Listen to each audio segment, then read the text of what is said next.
죄짐 맡은 우리 구주 어찌 좋은 친군지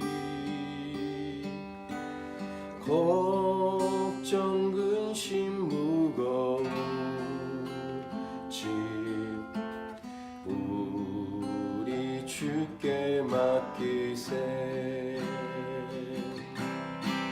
주께 고함 없는 보로 복을 받지 못하네 사람들이 어찌하여 아랠 줄을 모를까 시험 걱정 모든 괴로움 없는 사람 누군가 부질없이 낙심하고 기도 드려 아뢰세 신실하신 친구 찾아볼 수 있을까 우리 약함 아시오니 어찌 아니 아랠까 근심 걱정 무거운 짐 아니 진자 누군가 피난처는 우리 예수 주께 기도 드리세 세상 친구 멸시하고 나를 조롱하여도 예수 품에 안기어서 참된 위로 받겠네.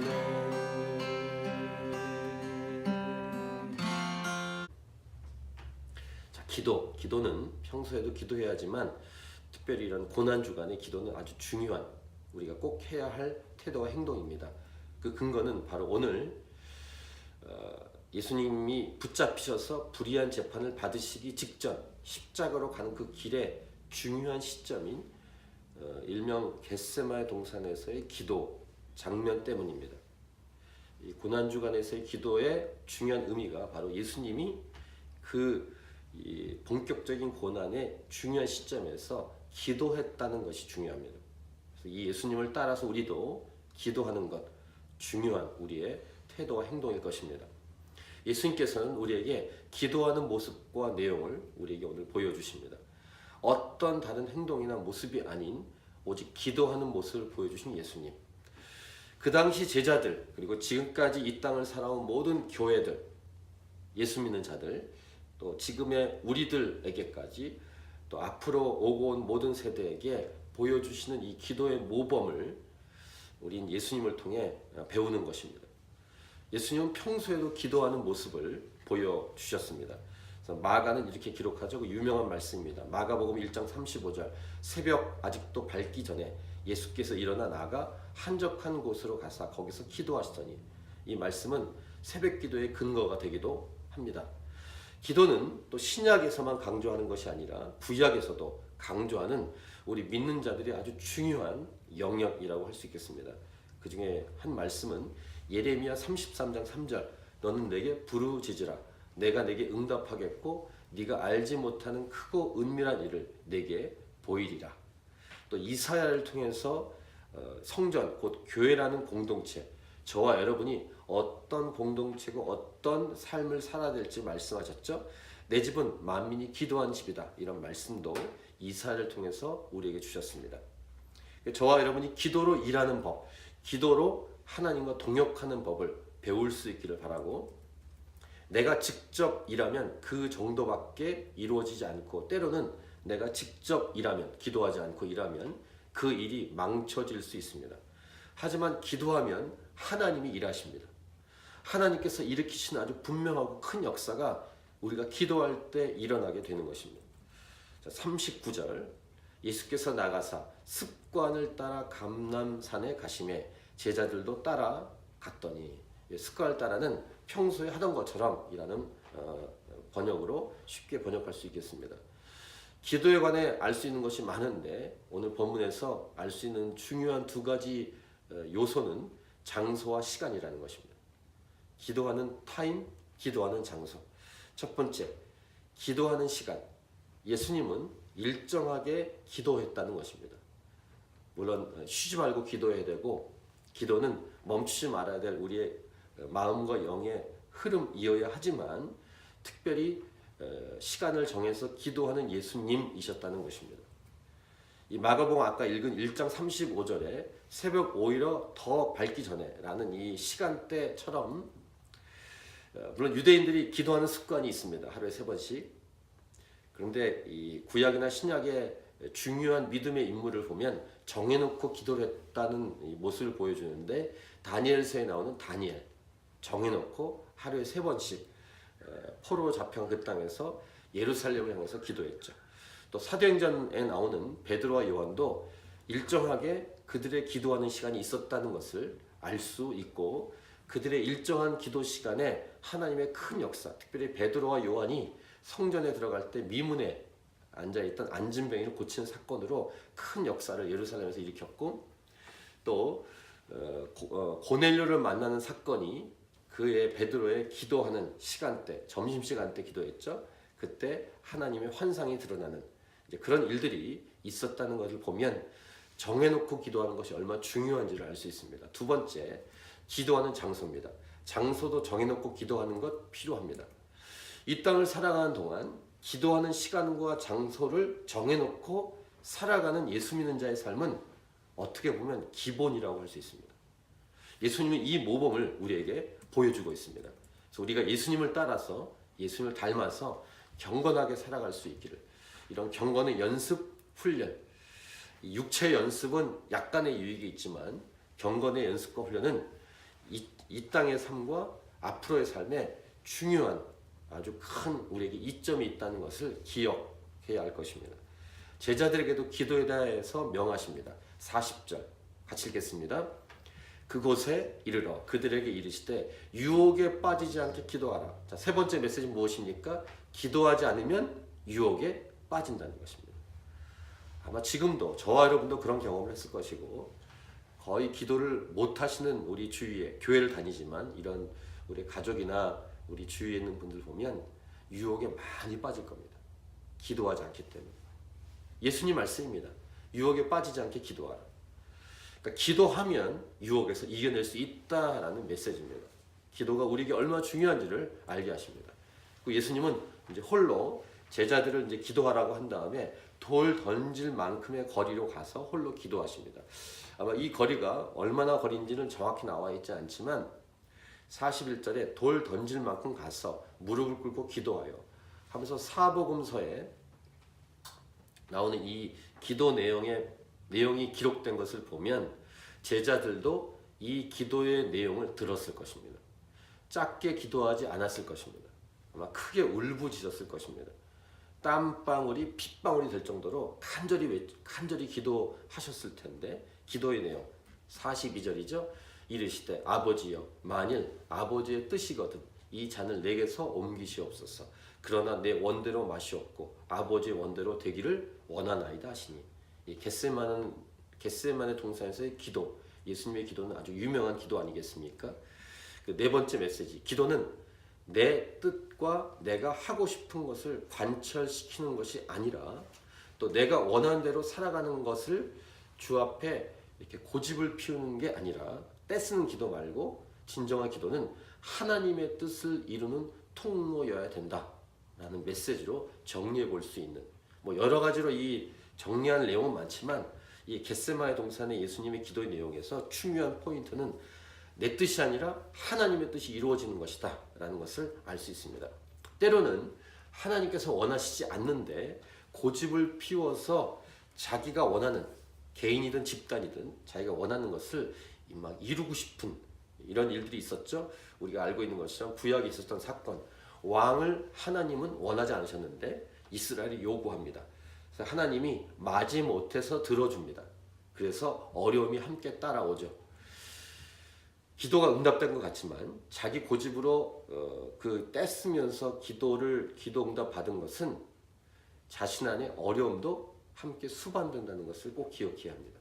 참다운 기도는 내 뜻이 아닌 하나님의 뜻이 이루어지게 하는 것이다는, 이게 순수한 기도, 참다운 기도의 내용이라는 것을 예수님의 기도를 통해서 우리는 배우게 되는 것입니다. 자, 이런 예수님의 기도 때 천사들이 돕습니다. 그리고 예수님은 더욱더 간절히 기도하십니다. 43, 44절. 천사가 하늘로부터 예수께 나타나 힘을 더하더라. 예수께서 힘쓰고 애써 더욱 간절히 기도하시니. 이 단어 하나하나가 굉장히 중요합니다. 힘쓰고 애써, 간절히. 예수님이 이렇게 기도했다면 저와 여러분은 말할 것도 없죠. 그 미국의 이민교회, 유명한 교회가 있었는데, 한인교회가 그 담임 목사님이 성도들에게 이민사회에 왔을 뿐만 아니라 가족들과 하는 일을 통해서 기도할 일이 그렇게 많은데 어찌하여 기도 모임에 나오지 않습니까? 이렇게 강력하게 얘기한 담임 목사 얘기를 듣고 어떤 분이 아기 3명을 데리고 새벽기도 나왔다는 그런 내용을 본 적이 있습니다. 바로 그분이 누구냐면 돌아가신 이민아 목사님이십니다. 이혼을 당하고 이제 아이 3명을 데리고 미국의 이민사회에서 어렵게 살아갈 때 그 자기가 출석한 담임 목사님의 얘기를 듣고 그 얘기를 듣고 이렇게 충격을 받고, 거룩한 충격을 받고 새벽기도를 아이 3명을 데리고 먼 한 40km를 운전해서 오셔서 새벽기도를 매일 참석했던 간증을 본인의 책에 쓰셨는데 아주 인상적이었습니다. 힘쓰고 애써 간절히. 그래서 본인이 얼마큼 하나님께 간절한가, 기도하는 사람의 중심 안에. 그리고 이 밖에서 이 기도하는데 땀이 땅에 떨어지는 핏방울 같이 되더라. 이것을 좀 더 이렇게 좀 심하게 해석하시는 분은 이 땀이 피가 됐다, 이렇게까지 해석하는 분도 계십니다. 뭐 그런 내용은 아니지만 그 정도로 간절하게 기도했으니 얼마나 이렇게 그 목소리, 그 다음에 그 온 몸이 하나님께 집중했을까, 이런 상상을 해볼 수 있겠습니다. 우리의 기도가 이러한 기도가 될 수 있기 바랍니다. 우리가 기도할 때 천사들이 돕는다는 믿음도 있고, 또 내 안에 있는 영께서, 성령께서 얼마큼 우리의 기도를 도울 수 있을지, 그리고 내 자신이 의지적으로도 힘쓰고 애쓰고 간절히 땀이 핏방울이 될 정도로 기도하는 그런 기도가 될 수 있도록. 5번째 정리하고 싶은 기도에 대한 부분이 이것입니다. 기도의 태도와 정서는 간절함입니다. 데스퍼레이트라고 하죠. 데스퍼레이트한 기도. 이런 기도가 사무엘상에 나오는 한나의 기도 같은 기도였습니다. 한편 오늘 본문의 후반부는 이렇습니다. 잠들어 있는 제자들을 보십니다. 이것은 우리의 모습이고 우리 교회의 현실이며 민낯입니다. 민낯입니다. 솔직히 우리의 수준입니다. 이유가 다 있지만 우리 캔버라 땅에 있는 교회들, 우리 하나님 찾으신 교회를 비롯해서 우리 교회들이 깨어 기도해야 되는데, 우리의 민낯은 잠들어 있는 제자들의 모습을 통해서 우리의 모습을 보게 하는 것입니다. 45, 46절. 기도 후에 일어나 제자들이 가서 슬픔으로 인하여 잠든 것을 보시고, 예수님의 십자가에 대한 내용을 여러 번 들은 제자들은 슬펐습니다. 그러나 육신이 약했습니다. 그리고 잠이 들 수밖에 없었습니다. 그래서 예수님 이렇게 말씀하십니다. 이르시되 어찌하여 자느냐, 시험에 들지 않게 일어나 기도하라. 자, 유혹에 빠지지 말도록 기도하라는 40절 말씀과 함께 짝을 이루는 것이 46절 말씀이죠. 기도하지 않으면 시험에 든다. 아까 40절 말씀, 기도하지 않으면 유혹에 빠진다. 같은 맥락의 말씀입니다. 자, 예수님이 이게 두 번씩 같은 맥락의 말씀을 주시는 것은 당연히 진짜 그렇다는 것이고 강조하시는 겁니다. 그래서 지금도 자고 있는 우리 교회 분들, 우리 가족들을 위해서 여러분 이따 기도할 때 간절히 대신 기도해 줄 수 있기를 바라고, 드디어 예수님을 팔아넘긴 가룟 유다가 무리들 앞장서서 옵니다. 47절, 48절 말씀하실 때 한 무리가 오는데 12 중에 하나인 유다라는 자가 그들을 앞장서 와서, 이런 표현을 디테일하게 누가는 기록하고 있습니다. 예수께 입을 맞추려 가까이 하는지라 예수께서 이르시되 유다야 네가 입맞춤으로 인자를 파느냐. 사랑의 입맞춤이 아닌 배반의 입맞춤, 가증스럽고 추악한 가룟 유다의 모습을 아주 자세하게 기록을 하고 있고, 나머지 제자들의 행동도 이제 보여주는데, 앞에서 40절과 46절에서 말씀하신 것처럼 기도하지 않을 때 어떤 현상이 일어나는지를 바로 보여줍니다. 그런 말씀과 유추해서 우리가 볼 수 있는 바로 이 내용인데요. 기도하지 않으니까 제자들이 엉뚱한 행동을 하게 됩니다. 아주 일반적인 행동이라 할 수 있습니다. 두렵고 무서우니까 나온 행동이지만 49절부터 51절 보시면 그의 주위 사람들이 그 된 일을 보고, 제자들입니다, 여짜오되 주여 우리가 칼로 치리이까? 이렇게 얘기하고, 50절 그 중에 한 사람이 대제사장의 종을 쳐 그 오른쪽 귀를 떨어뜨린지라. 이런 행동을 하게 됩니다. 이 행동을 한 자가 누구인지 요한복음은 분명히 말해주고 있죠. 베드로가 귀를 친 거고, 귀가 잘려나간 사람 말고라는 사람인 것도 우리가 알 수 있습니다. 다른 제자들은 다 도망갔습니다. 베드로는 자기 딴에는 예수님을 위해서 용기를 낸다고 했지만 결국 기도하지 않았기 때문에 나온 곧 믿음으로 하지 않은 행동이라는 것을 알 수 있습니다. 자, 51절 예수님이 이렇게 행동하십니다. 이것까지 참으라 이렇게 하시고 귀를 만져 낫게 하시죠. 그래서 여섯 번째 메시지입니다. 이러한 혈과 육에 속한 싸움을 성경은 하지 말라고 합니다. 혈과 육에 속한 싸움을 하지 말고 진짜 싸우려면 기도로 싸워야 한다는 말씀을 우리에게 주시죠. 혈과 육으로 싸우려는 것을 참고, 즉 사람하고 직접 싸우려는 것을 하지 말고 영으로 싸울 것을 우리에게 명령하십니다. 에베소 6장 12절 우리의 씨름은 혈과 육을 상대하는 것이 아니요 통치자들과 권세들과 이 어둠의 세상 주관자들과 하늘에 있는 악의 영들을 상대함이라. 분명하게 성경은 이렇게 말씀하십니다. 기도는 곧 영적 전쟁의 중요한 통로라는 것을 우리에게 말씀하시고 있고, 기도하지 않으면 육적인 싸움으로 대응한다는 것을 오늘 베드로의 모습을 통해서 우리는 알 수 있는 것입니다. 마지막 52, 53절 예수께서 그 잡으러 온 대제사장들과 성전의 경비대장들과 장로들에게 이르시되 너희가 강도를 잡는 것 같이 검과 몽치를 가지고 나왔느냐. 내가 날마다 너희와 함께 성전에 있을 때 내게 손을 대지 아니하였다. 그러나 이제는 너희 때요 어둠의 권세로다 하시더라. 죄가 들어온 것도 사탄으로 인한 것이죠. 그 유혹을 당한 인간의 잘못도 있지만 아무튼 그래서 싸움은 영적인 싸움을 해야 하는 것입니다.